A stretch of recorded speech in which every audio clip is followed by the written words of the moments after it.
Okay, അപ്പോൾ നമ്മൾ probability plus one മാത്സിൻ്റെ part 2 നിങ്ങൾ ഒരു കാര്യം ചെയ്യുക. ഈ ഒരു പേജ് എന്ത് ചെയ്യുക, ക്വസ്റ്റ്യൻ 12 മുതൽ അങ്ങ് താഴോട്ട് വരെ കംപ്ലീറ്റ് സ്ക്രീൻഷോട്ട് എടുത്ത് വെക്കാവുന്നതാണ്. ആ ക്വസ്റ്റ്യൻ 14ൻ്റെ ആൻസർ അവിടെ ബാക്കി കൊടുത്തിട്ടുണ്ട്. അതേപോലെ 16ഉം 15ഉം 17ഉം ഒക്കെ സ്ക്രീൻഷോട്ട് എടുത്ത് വെക്കാവുന്നതാണ്.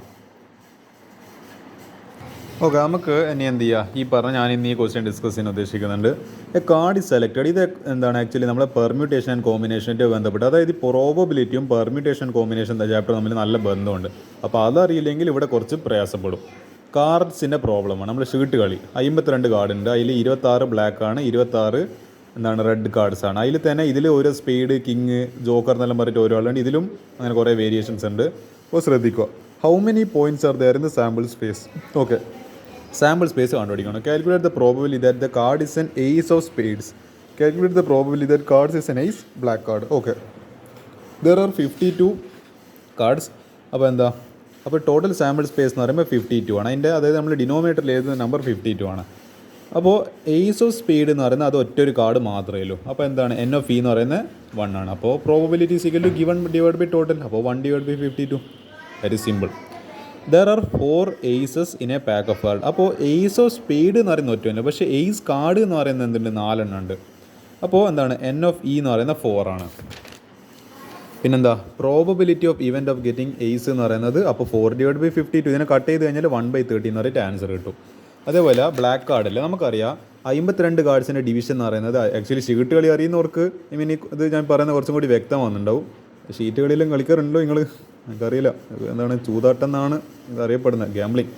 അപ്പോൾ 26 ബ്ലാക്കും ഉണ്ട്, 26 റെഡും ഉണ്ട്. അപ്പോൾ 26 ഡിവൈഡഡ് ബൈ 52, അപ്പോൾ 50% chance 1/2. This will be the final answer. ഇങ്ങനെയാണ് ഈ ക്വസ്റ്റ്യൻസ് എല്ലാം ചെയ്യുക. ഇനി എന്താണ്, അതാ ഈ ഒരു ലോട്ടറീൻ്റെ ക്വസ്റ്റ്യൻ ചെയ്യുക. ഇനി ലോട്ടറി ഇതെല്ലാം ലോട്ടറി എന്ന് പറയുന്നത് ശരിയായിട്ടുള്ള പ്രോബബിലിറ്റിയാണ്. അതായത് 1 ലക്ഷത്തിൽ ഒരാൾക്ക് മാത്രമേ എന്ത് കിട്ടുള്ളൂ, ആ 1 കോടിയും 10 കോടിയും എല്ലാം ലോട്ടറി അടിക്കുള്ളൂ. അപ്പോൾ എന്താണ്, നിങ്ങൾക്കും അതേപോലത്തെ ഒരു 10 കോടിൻ്റെ ലോട്ടറി എല്ലാം അടിക്കട്ടെ എന്ന് ഞാൻ നിങ്ങൾക്ക് വേണ്ടി പ്രാർത്ഥിക്കുകയാണ്. നമുക്ക് നോക്കാം. ഇനി lottery A person chooses 6 different natural numbers at random from 1 to 20. ഈ 1 to 20ൽ 20 നമ്പേഴ്സിൽ 6 എന്താണ് നമ്പേഴ്സ് റാൻഡമായിട്ട് ചൂസ് ചെയ്ത്. And these 6 numbers match the 6 numbers already fix by lottery committee. അപ്പോൾ നമുക്കറിയാമല്ലോ ലോട്ടറീൻ്റെ എന്ന് പറയുന്നത് ഏതെങ്കിലും ഒരു ഡിജിറ്റാണ് 7, 3, 5, 1, 4, 8. അപ്പോൾ ഇതാണ് നമ്മളെ ലോട്ടറിക്കാർ ലോട്ടറീൻ്റെ കമ്മീഷൻ തീരുമാനിച്ച എന്താണ് വിന്നിങ് പ്രൈസ് 10 crore rupees. പോവും എന്താണ്, അയാൾ കോടീശ്വരനായി. അപ്പോൾ നമ്മൾ റാൻഡമായിട്ട് ചൂസ് ചെയ്ത നമ്പേഴ്സ് നമ്മൾ വെറുതെ 6 നമ്പർ സെലക്ട് ചെയ്ത് 7, 3, 5, 1, 4, 8 യെസ് നമ്മൾ ചൂസ് ചെയ്ത ഈ ലോട്ടറിയിട്ട് മാച്ച് ചെയ്ത് പോകും, നമുക്ക് ലോട്ടറി അടിച്ച്. അപ്പോൾ he wins the prize. What is the probability of winning the prize in the game? Order of the numbers is not important. അപ്പോൾ ഇവിടെ നമ്മൾ പെർമ്യൂട്ടേഷൻ ചെയ്യേണ്ട ആവശ്യമില്ല. അതായത് ഈ 7 ഇപ്പുറത്ത് മാറ്റി, അപ്പോൾ അത് ചെയ്യേണ്ട ആവശ്യമില്ല. ജസ്റ്റ് സെലക്ട് ചെയ്താൽ മതി. അപ്പോൾ എന്താ വേണ്ടത്, ഇവിടെ കോമ്പിനേഷൻ ഉണ്ട്, പെർമ്യൂട്ടേഷൻ അല്ല. അപ്പോൾ from n distant objects are distant objects can be selected in NCR ways. കോമ്പിനേഷനാണ്, കാരണം ഇവിടെ ഓർഡർ ഇമ്പോർട്ടൻ്റ് അല്ല. അതായത് ഈ 7 ഇപ്പുറത്തിട്ടിട്ട് 3 ഇപ്പുറത്ത് അതൊന്നും ഇമ്പോർട്ടൻ്റ് അല്ല എന്നാണ്, ഇവിടെ സെലക്ഷൻ മാത്രമാണ്. അപ്പോൾ n factorial divide by r factorial into n minus r factorial. നമുക്കറിയാം 6 നമ്പേഴ്സിൻ്റെ 20 നമ്പേഴ്സ് എങ്ങനെ ചൂസ് ചെയ്യാം, 20C വേസിൽ അക്കോർഡിംഗ് ടു എന്താണ് ഈ പറഞ്ഞ നമ്മളെ കോമ്പിനേഷൻ്റെ ഐഡിയ വെച്ചിട്ട്. ഇതിലത്തെ probability of winning the prize B. അത് എന്ന് പറയുന്നത് ഇവിടെ ഞാൻ പറഞ്ഞില്ല ലക്ഷത്തിൽ ഒരാളെ ജയിക്കും. അപ്പോൾ പ്രോബബിലിറ്റി എന്ന് പറയുന്നത് അല്ല, നമ്പർ ജയിക്കാനുള്ള സാധ്യത ഒറ്റയൊന്ന് മാത്രം. In only 1 prize can be 1. ഒരു 10 കോടി എന്ന് പറയുന്ന ഒറ്റൊരു സമ്മാനം മാത്രം അത് ഒരാൾക്കിലൂടെ കിട്ടുമോ? 100 ആൾ പങ്കെടുക്കുന്നുണ്ട്, ഒരാൾക്ക് മാത്രമായിട്ട്. ഇപ്പോൾ ഒരു 1/100 പോലെ. അപ്പോൾ നമ്പർ ഓഫ് സാമ്പിൾ സ്പേസ് എന്ന് പറയുന്നത് ടോട്ടൽ അപ്പോൾ എന്താണ് 20C6 ആണ്. അപ്പോൾ റിക്വയർഡ് പ്രോബബിലിറ്റി എന്ന് പറയുന്നത് ആ ജയിക്കാനുള്ള ഒരു സാധ്യത ഡിവൈഡ് ബൈ ടോട്ടൽ സാധ്യത 1 ഡിവൈഡ് ബൈ 20C6. ഇത് സിംപ്ലിഫൈ ചെയ്താൽ മതി. നിങ്ങൾ കാൽക്കുലേറ്ററിൽ വാല്യൂ ചെയ്താൽ മതി. കാൽക്കുലേറ്റർ എനിക്ക് വായിൽ അങ്ങനെ കിട്ടുന്നില്ല, അതുകൊണ്ടാണ് ഞാൻ ഒരു ബലാതെ പറഞ്ഞു വന്നത്. അപ്പോൾ എന്താ ഈ പറഞ്ഞ ഇതിൻ്റെ ചെയ്യുന്ന സമയത്ത് 1 ഡിവൈഡ് ബൈ 26 എന്ന് പറയുന്നത് 38760. ഇങ്ങനെയൊന്നും ചെയ്യേണ്ട ആവശ്യമൊന്നുമില്ല, കാൽക്കുലേറ്ററിൽ ചെയ്താൽ മതി, സംഭവം കിട്ടിക്കോളും. ഇതായിരിക്കും എൻ്റെ ഫൈനൽ ആൻസർ എന്ന് പറയുന്നത്. ഓക്കെ, ഞാൻ ഈ ഒരു ക്വസ്റ്റ്യൻ കൂടി ചെയ്യാം. എന്നിട്ട് നമുക്ക് 1, 2 ക്വസ്റ്റ്യൻ നാളത്തേക്ക് ഞാൻ ഈ പാഠം തീർക്കുന്നതായിരിക്കും. ഓക്കെ, ഇനി ക്ലാസ് 11 നമ്മൾ +1ത്തെ കുട്ടികളാണല്ലോ. Class 11 of a school 40% of the student study mathematics. അവിടെ ഇത് നല്ല സ്കൂളാണല്ലോ. എനിക്ക് ഇപ്പോൾ മാത്സ് ഇഷ്ടമെങ്കിൽ മാത്സ് പഠിക്കണ്ട, അത് മോശമില്ലല്ലോ. 40% കുട്ടികൾ മാത്സ് മാത്രം പഠിക്കുന്നത്, 30% ബയോളജി പഠിക്കുന്നത്, 10% എന്ത് പഠിക്കുന്നുണ്ട്, 10% കുട്ടികൾക്ക് മാത്സും എന്താണ് എഞ്ചിനീയറിങ്ങിനോടും താല്പര്യമുണ്ട്, എന്താണ് മെഡിക്കലിനോടും താല്പര്യമുണ്ട്, മാത്തമാറ്റിക്സും ബയോളജിയും പഠിക്കുന്നുണ്ട്.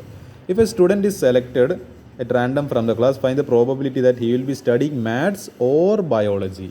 അപ്പോൾ എന്താണ്, അതായത് ഇപ്പോൾ ഒരു ഇയും ഇതൊരു എഫും ആണെങ്കിൽ ഈ ഓർ എന്ന് പറയുമ്പോൾ എന്താ, നമ്മളെ യൂണിയൻ, ഒന്നിക്കൽ മാത്സ് അല്ലെങ്കിൽ ബയോളജി, ഈ യൂണിയൻ എഫ്.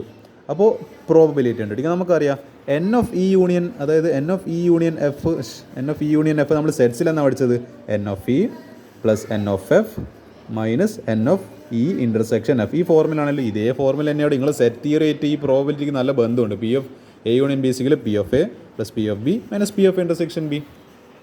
അപ്പോൾ പി ഓഫ് മാത്തമാറ്റിക്സ് 40% അല്ലെങ്കിൽ 0.4, അതായത് 40/100 ആണല്ലോ 40%, അപ്പോൾ 0.4. 30% എന്ന് പറയുമ്പോൾ 0.3, 10% എന്ന് പറയുമ്പോൾ 0.1. ഇനി ജസ്റ്റ് എന്ത് ചെയ്യുക, P of M plus P of B, അതായത് P of mathematics plus P of biology minus P of mathematics and biology. അപ്പോൾ 0.4 പ്ലസ് 0.3 മൈനസ് 0.1, അപ്പോൾ എത്ര വരും, 0.4 പ്ലസ് 0.3 എന്ന് പറയുന്നത് 0.7 ആണ്. ആ 0.7 0.1 കുറച്ചല്ല 0.6. അപ്പോൾ അത് 0.6 എന്ന് പറയുമ്പോൾ 60%. This will be the final answer. ഇങ്ങനെയാണ് എളുപ്പത്തിൽ ക്വസ്റ്റ്യൻ ചെയ്യാൻ വേണ്ടി പറ്റുന്നത് സെറ്റിൻ്റെ തിയറി വെച്ചിട്ട്. ഇത് നമ്മൾ എവിടെ പഠിച്ചത്, ആ പ്രോബബിലിറ്റിയിൽ പുതുതായിട്ട് അയ്യോ ആശാൻ ഇത് പുതിയ ഇക്വേഷൻ ആണല്ലോ എന്ന് പറഞ്ഞിട്ട് പഠിക്കുന്നില്ല. സെറ്റ്സിൽ നിങ്ങൾ ഓൾറെഡി ഇങ്ങനെ ഒരു ഇക്വേഷൻ പഠിച്ചിട്ടുണ്ട്. അതിൻ്റെ സാധനം ജസ്റ്റ് ഇവിടെ എന്നിനോകം ജസ്റ്റ് പി ചേർത്തോത്താണ് ഇടുമോ, അത്ര പോലും നിങ്ങൾക്കത് കാണുന്നില്ല എന്നാണ് എനിക്ക് തോന്നുന്നത്. ഇതായിരിക്കും ക്വസ്റ്റ്യൻ ആൻസർ എന്ന് പറയുന്നത്. ഇനി നമുക്ക് ബാക്കിയിൽ 2 ക്വസ്റ്റ്യൻസ് ഇനി നാളെ ചെയ്യാം. ഞാൻ നാളത്തേക്ക് പാഠം ഞാൻ അവസാനിപ്പിക്കാം.